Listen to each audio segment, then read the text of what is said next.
1 Interne, Francis Scott Fitzgerald. Chapter 1.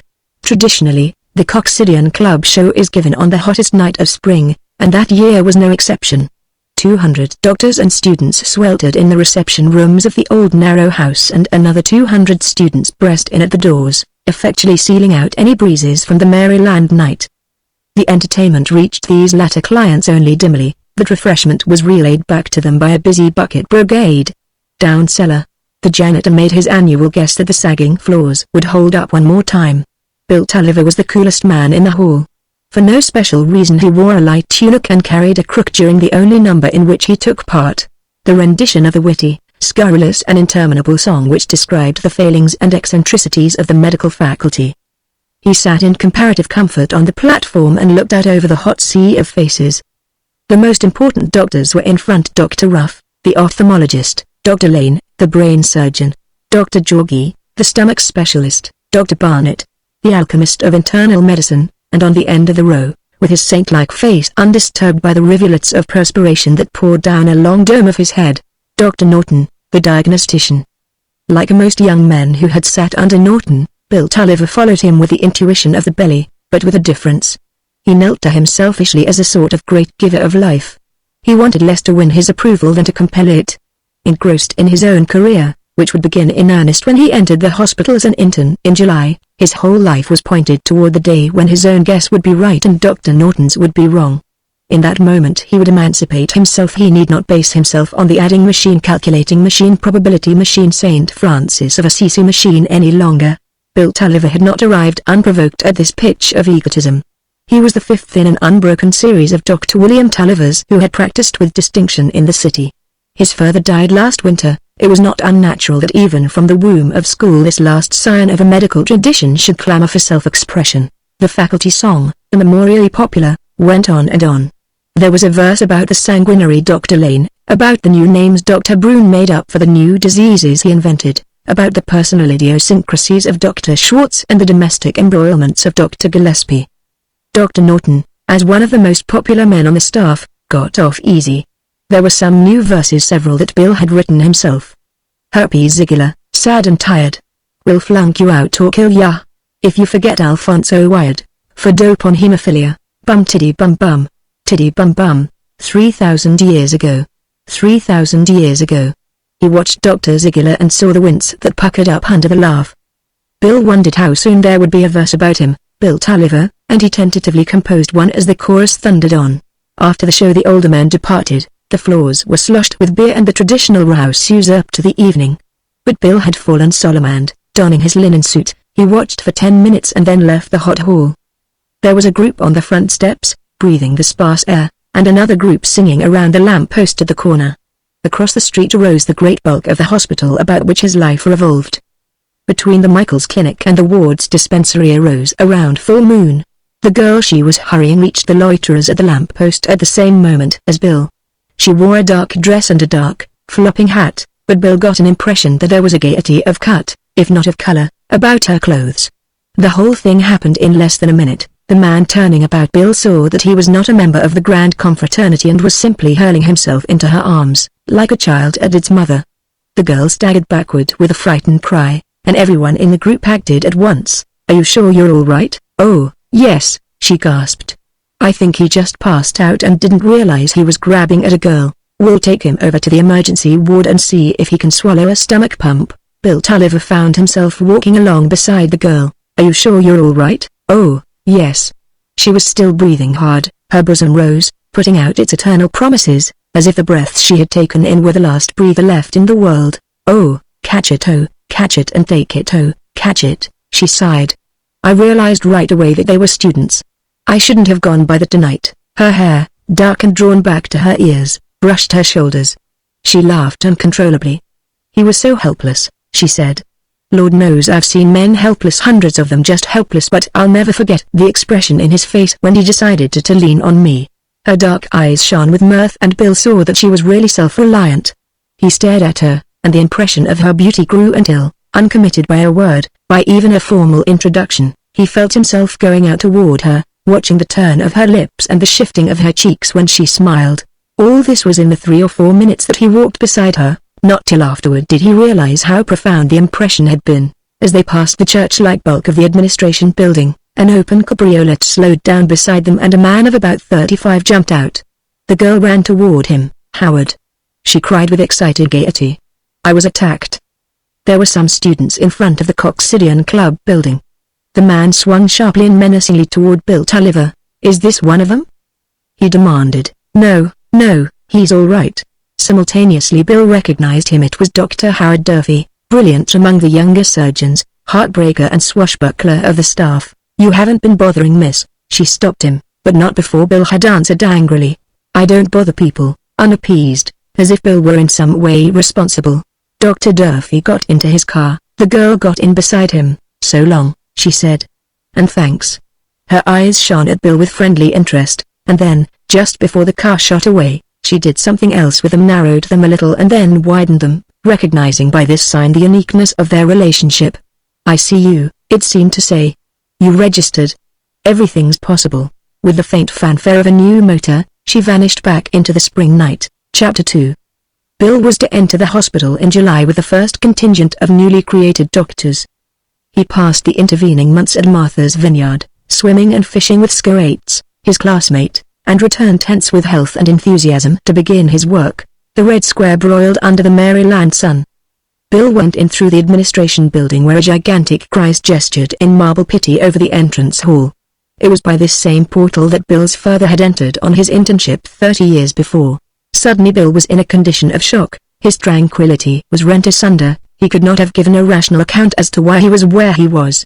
A dark-haired girl with great, luminous eyes had started up from the very shadow of the statue, stared at him just long enough to effect this damage, and then with an explosive hello, vanished into one of the offices. He was still gazing after her, stricken, haywire, scattered and dissolved when Dr. Norton hailed him.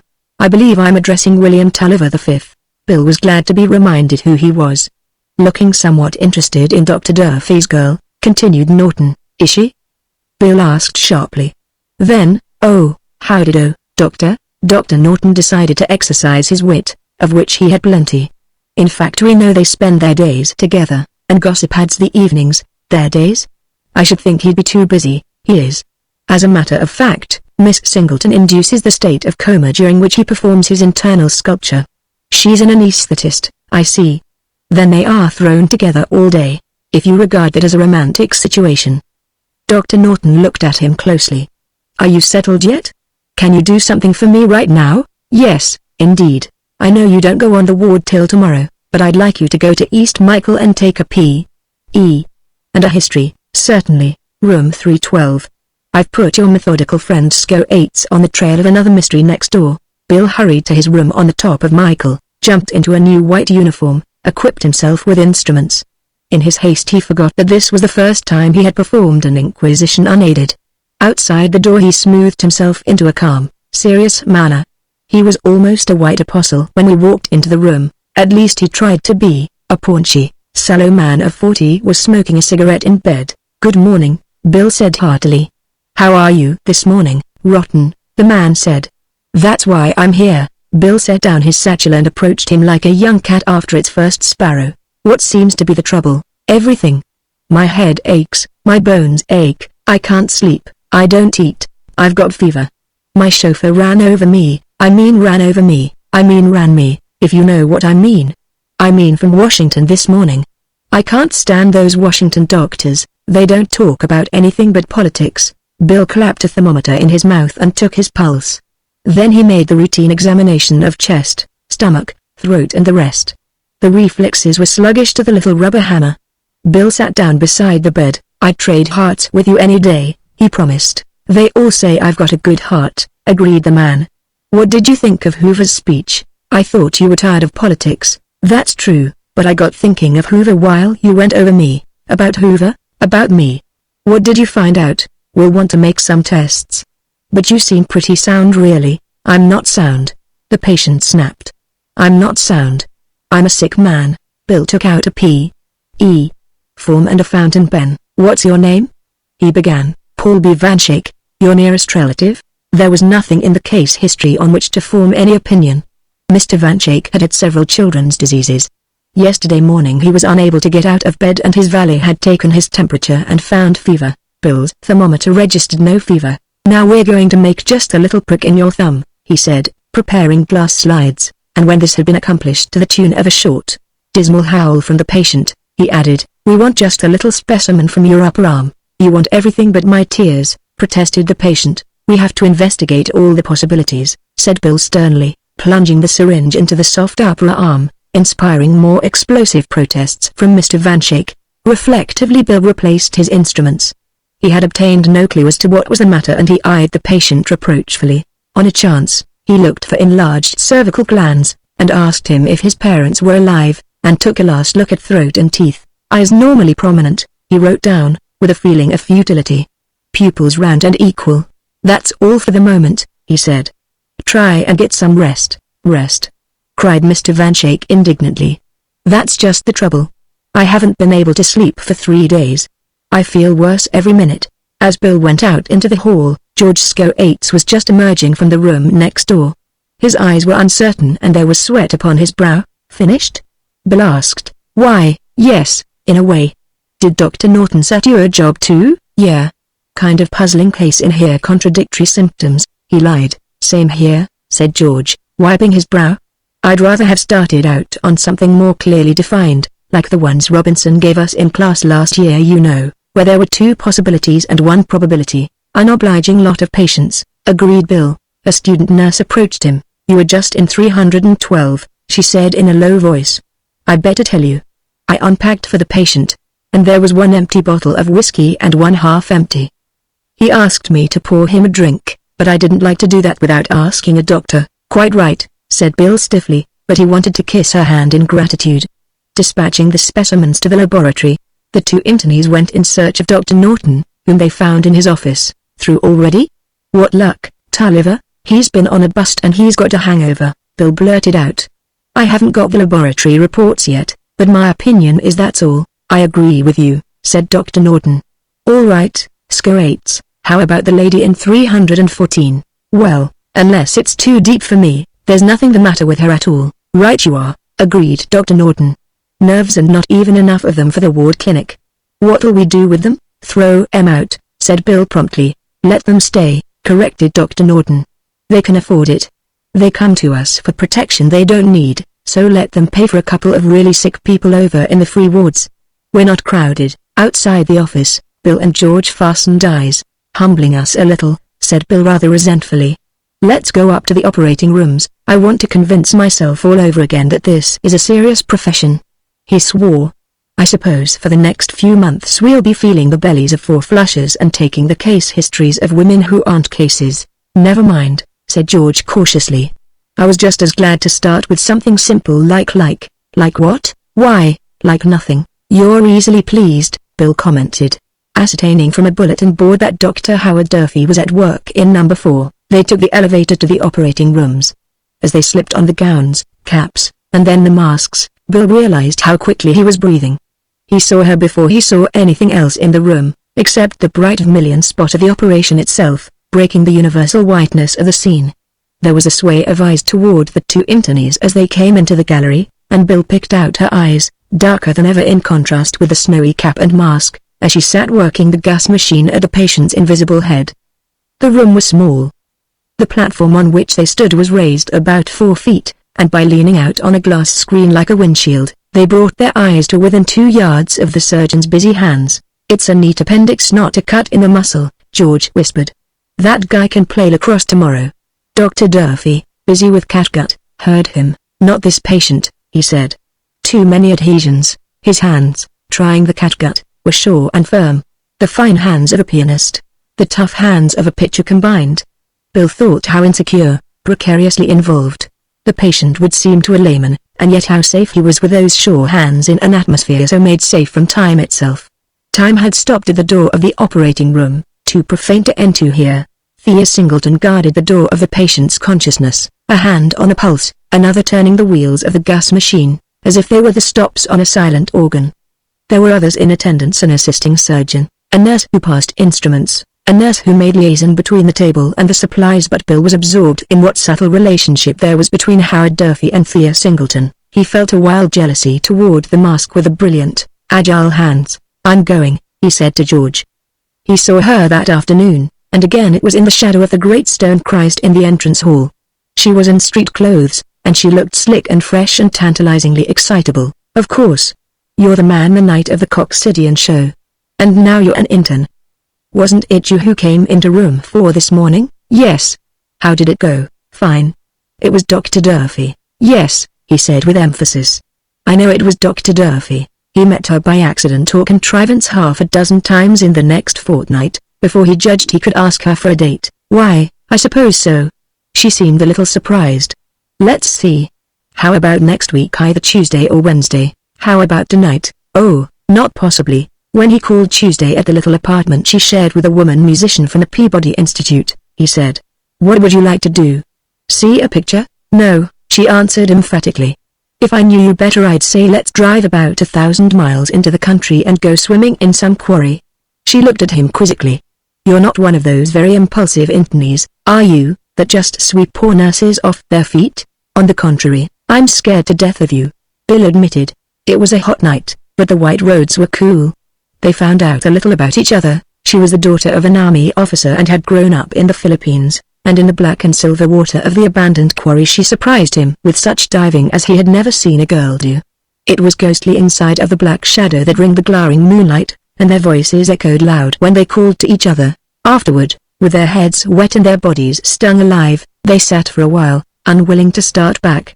Suddenly she smiled, and then looked at him without speaking, her lips just barely parted. There was the starlight set upon the brilliant darkness, and there were her pale cool cheeks, and Bill let himself be lost in love for her, as he had so wanted to do. "We must go," she said presently. "Not yet." "Oh, yet, very yet, exceedingly yet, because," he said after a moment, "you're Dr. Durfee's girl?" "Yes," she admitted after a moment, "I suppose I'm Dr. Durfee's girl." "Why are you?" he cried. "Are you in love with me?" "I suppose I am." "Are you in love with Durfee?" She shook her head. "No, I'm not in love with anybody. I'm just his girl." So the evening that had been at first ecstatic was finally unsatisfactory. This feeling deepened when he found that for his date he had to thank the fact that Durfee was out of town for a few days. With August and the departure of more doctors on vacation, he found himself very busy. During 4 years he had dreamed of such work as he was doing, and now it was all disturbed by the ubiquity of Durfee's girl. In vain he searched among the girls in the city, on those Sundays when he could go into the city, for some who would soften the hurt of his unreciprocated emotion. But the city seemed empty of girls, and in the hospital the little probationers in short cuffs have no appeal for him. The truth of his situation was that his initial idealism, which had been centered in Dr. Norton, had transferred itself to Thea. Instead of a god, it was now a goddess who symbolized for him the glory and the devotion of his profession, and that she was caught up in an entanglement that bound her away from him, played havoc with his peace of mind. Diagnosis had become a workaday matter almost. He had made a few nice guesses and Dr. Norton had given him full credit. 9 times out of 10 I'll be right, Norton said. The rare thing is so rare that I'm out of the habit of looking for it. That's where you younger men come in, you're cocked for the rare thing and that one time in 10 you find it. It's a great feeling, said Bill. I got a big kick out of that actinomycosis business. You look tired for your age, said Dr. Norton suddenly. At 25 you shouldn't be existing entirely on nervous energy, Bill, and that's what you're doing. The people you grew up with say they never see you. Why not take a couple of hours a week away from the hospital, if only for the sake of your patients? You took so many chemistry tests of Mr. Doremus that we almost had to give him blood transfusions to build him up again. I was right, said Bill eagerly. But a little brutal. Everything would have developed in a day or two. Take it gently, like your friend Scoates. You're going to know a lot about internal medicine someday, but you're trying to rush things. But Bill was a man driven. He tried more Sunday afternoons with current debutantes, but in the middle of a conversation he would find his mind drifting back to those great red building blocks of an idea, where alone he could feel the pulse of life. The news that a famous character in politics was leaving the coast and coming to the hospital for the diagnosis of some obscure malady had the effect of giving him a sudden interest in politics. He looked up the record of the man and followed his journey east, which occupied half a column daily in the newspapers. Party issues depended on his survival and eventual recovery. Then one August afternoon there was an item in the society column which announced the engagement of Helen, debutante daughter of Mrs. Truby Ponsonby Day, to Dr. Howard Durfee. Bill's reconciled world turned upside down. After an amount of very real suffering, he had accepted the fact that Thea was the mistress of a brilliant surgeon, but that Dr. Durfee should suddenly cut loose from her was simply incredible. Immediately he went in search of her, found her issuing from the nurse's ward in street clothes. Her lovely face, with the eyes that held for him all the mystery or people trying, all the splendor of a goal, all reward, all purpose, all satisfaction, was harried with annoyance. She had been stared at and pitied, if you like, she answered, when he asked if he could run her home, and then, heaven help women. The amount of groaning over my body that took place this afternoon would have been plenty for a war. I'm going to help you, he said. If that guy has let you down, oh, shut up. Up to a few weeks ago I could have married Howard Durfee by nodding my head. That's just what I wouldn't tell those women this afternoon.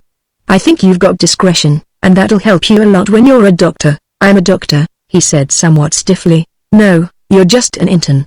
He was indignant and they drove in silence. Then, softening, she turned toward him and touched his arm. You happen to be a gentleman, she said, which is nice sometimes, though I prefer a touch of genius. I've got that, Bill said doggedly. I've got everything, except you. Come up to the apartment and I'll tell you something that no one else in this city knows. It was a modest apartment, but it told him that at some time she had lived in a more spacious world.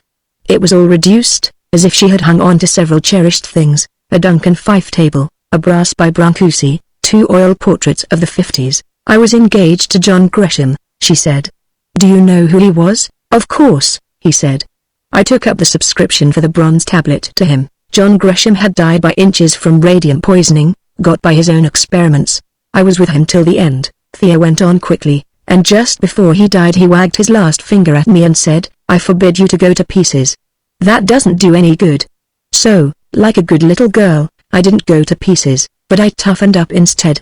Anyhow, that's why I never could love Howard Durfee the way he wanted to be loved, in spite of his nice swagger and his fine hands. I see. Overwhelmed by the revelation, Bill tried to adjust himself to it. I knew there was something far off about you, some sort of dedication to something I didn't know about. I'm pretty hard. She got up impatiently. Anyhow, I've lost a good friend today and I'm cross, so go before I show it. Kiss me goodbye if you like, it wouldn't mean anything at this moment. Yes, it would, she insisted. I like to be close to you. I like your clothes. Obediently he kissed her, but he felt far off from her and very rebuffed and young as he went out the door. He awoke next morning with a sense of something important hanging over him, then he remembered. Senator Billings, relayed by crack trains, airplanes and ambulances, was due to arrive during the morning, and the ponderous body which had housed and expelled so much nonsense in 30 years was to be at the mercy of the rational at last. I'll diagnose the old boy, he thought grimly, if I have to invent a new disease. He went about his routine work with a sense of fatigue that morning. Perhaps Dr. Norton would keep this plum to himself and Bill wouldn't have a chance at him. But at 11 o'clock he met his senior in a corridor. The senator's come, he said. I've formed a tentative opinion. You might go in and get his history. Go over him quickly and give him the usual laboratory workup. All right, said Bill, but there was no eagerness in his voice. He seemed to have lost all his enthusiasm. With his instruments and a block of history paper, he repaired to the senator's room.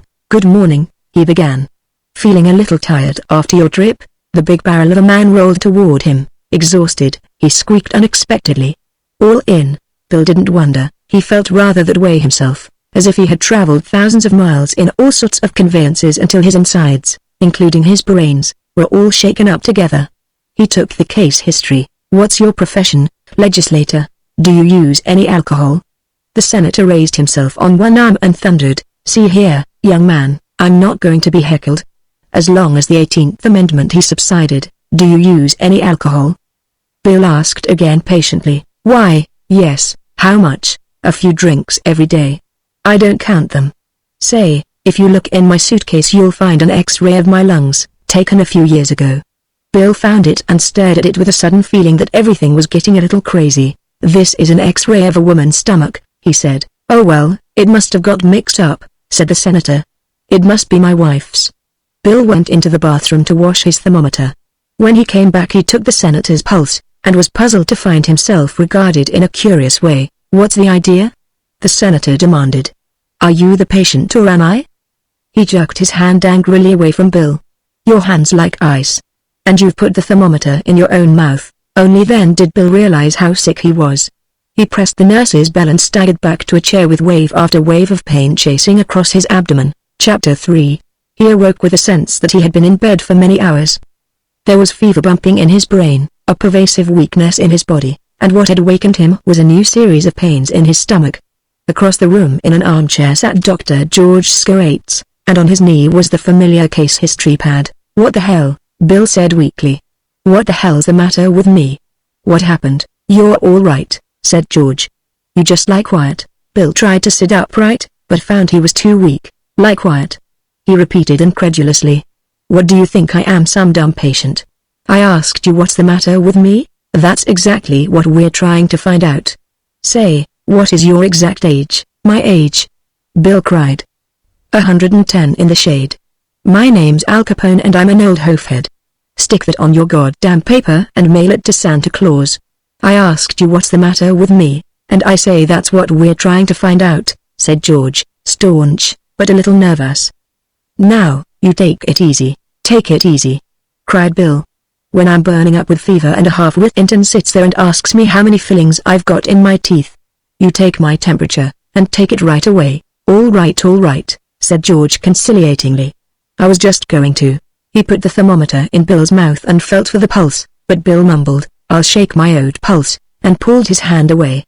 After 2 minutes George deftly extracted the thermometer and walked with it to the window, an act of treachery that brought Bill's legs out of bed. "I want to read that thermometer," he cried. "Now, you look here. I want to know what's on that thermometer." George shook it down quickly and put it in its case. "That isn't the way we do things here," he said. "Oh, isn't it? Well, then, I'll go somewhere where they've got some sense." George prepared a syringe and 2 small plates of glass. Bill groaned. "Do you think for a moment I'm going to let you do that? I taught you everything you know about blood chemistry. By God, I used to do your lessons for you, and you come here to make some clumsy stab into my arm." Perspiring fluently, as was his wont under strain, George rang for a nurse, with the hope that a female presence would have a calming effect on Bill. But it was not the right female. "Another nitwit," Bill cried as she came in. "Do you think I'm going to lie here and stand more of this nonsense? Why doesn't somebody do something? Where's Dr. Norton? He'll be here this afternoon." "This afternoon? I'll probably be dead by this afternoon. Why isn't he here this morning? Off on some social bat and I lie here surrounded by morons who've lost their heads and don't know what to do about it. What are you writing there that my tongue protrudes in midline without tremor? Give me my slippers and bathrobe. I'm going to report you 2 as specimens for the nerve clinic." They pressed him down in bed, whence he looked up at George with infinite reproach. "You, that I explained a whole book of toxicology to, you're presuming to diagnose me. Well, then, do it. What have I got? Why is my stomach burning up? Is it appendicitis? What's the white count? How can I find out the white count?" With a sigh of infinite despair at the stupidity of mankind, Bill relaxed, exhausted. Dr. Norton arrived at 2 o'clock. His presence should have been reassuring, but by this time the patient was too far gone in nervous tension. "Look here, Bill," he said sternly. "What's all this about not letting George look into your mouth?" "Because he deliberately gagged me with that stick," Bill cried. "When I get out of this I'm going to stake a plank down that ugly trap of his. Now, that'll do. Do you know little Miss Carrie has been crying? She says she's going to give up nursing. She says she's never been so disillusioned in her life. The same with me. Tell her I'm going to give it up too. After this, I'm going to kill people instead of curing them. Now when I need it nobody has even tried to cure me." An hour later Dr. Norton stood up. "Well, Bill, we're going to take you at your word and tell you what's what. I'm laying my cards on the table when I say we don't know what's the matter with you. We've just got the x-rays from this morning, and it's pretty certain it's not the gallbladder. There's a possibility of acute food poisoning or mesenteric thrombosis, or it may be something we haven't thought of yet. Give us a chance, Bill." With an effort and with the help of a sedative, Bill got himself in comparative control, only to go to pieces again in the morning, when George Scoates arrived to give him a hypodermoclysis. "But I can't stand it," he raged. "I never could stand being pricked, and you have as much right with a needle as a year-old baby with a machine gun. Dr. Norton has ordered that you get nothing by mouth, then give it intravenously. This is best. What I'll do to you when I get well? I'll inject stuff into you until you're as big as a barrel. I will. I'll hire somebody to hold you down." 48 hours later.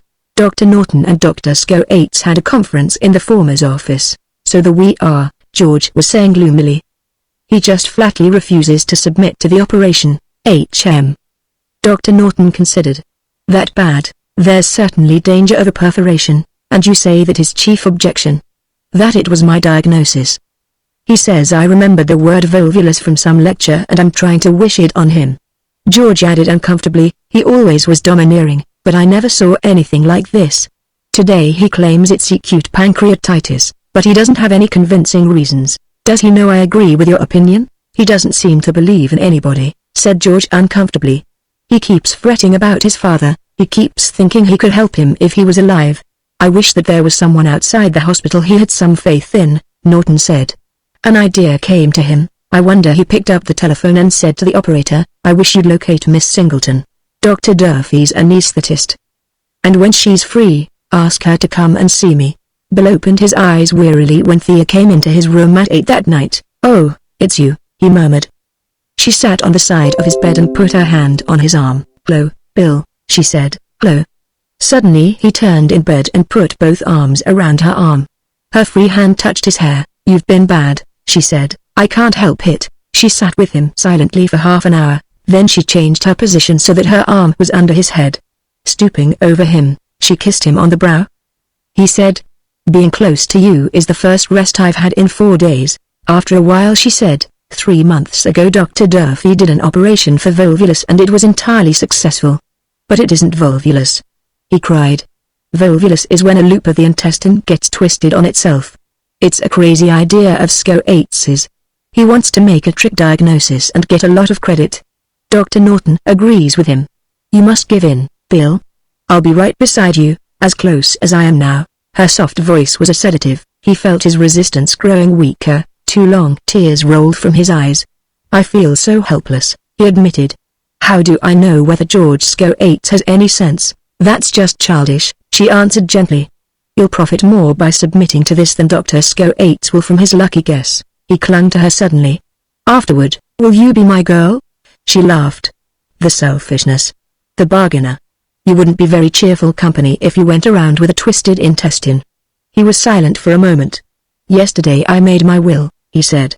I divided what I have between an old aunt and you. She put her face against his. You'll make me weep, and it really isn't that serious at all. All right then. His white, pinched face relaxed. Get it over with. Bill was wheeled upstairs an hour later. Once the matter was decided, all nervousness left him, and he remembered how the hands of Dr. Durfee had given him such a sense of surety last July, and remembered who would be at his head watching over him. He last thought as the gas began was sudden jealousy that Thea and Howard Durfee would be awake and near each other while he was asleep. When he awoke he was being wheeled down a corridor to his room. Dr. Norton and Dr. Scoates, seeming very cheerful, were by his side. Hello, hello, cried Bill in a daze. Say, what did they finally discover about Senator Billings? It was only a common cold, Bill, said Dr. Norton. They've shipped him back west by dirigible, helicopter and freight elevator. Oh, said Bill, and then, after a moment, I feel terrible. You're not terrible, Dr. Norton assured him. You'll be up on deck in a week. George here is certainly a swell guesser. It was a beautiful operation, said George modestly. That loop would have perforated in another 6 hours. Good anesthesia job, too, said Dr. Norton, winking at George. Like a lullaby, Thea slipped in to see Bill next morning, when he was rested and the soreness was eased and he felt weak but himself again. She sat beside him on the bed. I made an awful fool of myself, he confessed. A lot of doctors do when they get sick the first time. They go neurotic. I guess everybody's off me. Not at all. You'll be in for some kidding probably. Some bright young one wrote this for the Coccidian Club show. She read from a scrap of paper. Interne Tulliver, chloroformed, had dreams above his station. He woke up thinking he'd performed his own little operation. I guess I can stand it, said Bill. I can stand anything when you're around, I'm so in love with you. But I suppose after this you'll always see me as about high school age. If you'd had your first sickness at 40 you'd have acted the same way. I hear your friend Durfee did a brilliant job, as usual, he said resentfully. Yes, she agreed. After a minute she added, he wants to break his engagement and then marry me on my own terms. His heart stopped beating. And what did you say? I said no. Life resumed itself again. Come closer, he whispered. "Where's your hand? Will you, anyhow, go swimming with me every night all the rest of September? Every other night, every night, well, every hot night," she compromised. Thea stood up. He saw her eyes fix momentarily on some distant spot, linger there for a moment as if she were drawing support from it. Then she leaned over him and kissed his hungry lips goodbye, and faded back into her own mystery, into those woods where she hunted, with an old suffering and with a memory he could not share. But what was valuable in it she had distilled, she knew how to pass it along so that it would not disappear. For the moment Bill had had more than his share, and reluctantly he relinquished her. "This has been my biggest case so far," he thought sleepily. The verse to the Coccidian Club song passed through his mind, and the chorus echoed on, singing him into deep sleep. Bum tiddy, bum bum, tiddy bum bum, 3,000 years ago. 3,000 years ago.